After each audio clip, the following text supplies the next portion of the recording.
Effectivement, l'autopalpation a une première phase par l'inspection devant un miroir. Comme ça, vous allez vous regarder, chose qu'on ne fait pas du tout dans la vie de tous les jours. Vous allez d'abord vous regarder, les bras le long du corps, et vous allez regarder si vous n'avez pas une anomalie, quelque chose quand même qui vous saute aux yeux. Qu'est-ce que c'est cette anomalie? Vous pouvez voir apparaître une petite fossette, c'est-à-dire une petite dépression au niveau de votre glande mammaire, et il ne faut pas se dire c'est mon sein qui tombe un peu, il y a quelque chose. Non, si ça c'est quelque chose qui est apparu, alors il y a peut-être quelque chose à l'intérieur de votre glande qui attire.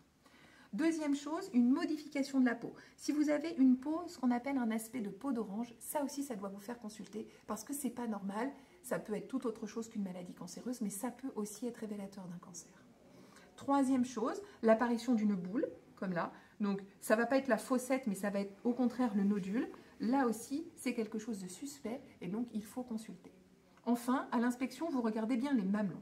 Les mamelons, vous connaissez votre anatomie mamelonnaire, les mamelons sont sortis ou sont rentrés. Si vous avez une modification, et notamment le fait que le mamelon soit rentré, ça c'est très suspect parce que ça veut dire qu'il y a quelque chose à l'intérieur de la glande mammaire qui attire votre mamelon. Voilà. Et c'est bien souvent un signe qui est méconnu par les patientes. Une fois que vous avez fait cette inspection, on va passer à la palpation. Deuxième phase de la palpation. Donc la palpation, on utilise 2 doigts comme ça, que l'on va crocheter sur la totalité de la glande mammaire et bien souvent, on se rend compte que les patientes pensent que le sein se suffit à ça, mais pas du tout. La glande mammaire, ça va jusque-là. Donc on découpe la glande mammaire en 4, comme ça, et on va faire ce qu'on appelle cadran par cadran, comme ça, et on va bien palper jusqu'aux côtes. L'idée, c'est de faire rouler la glande mammaire jusqu'à la côte pour justement éventuellement trouver une petite granulation ou un petit nodule.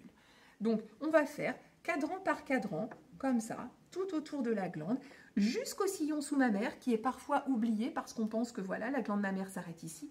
Pas du tout, il faut bien faire le sillon sous-mammaire, ici comme ça.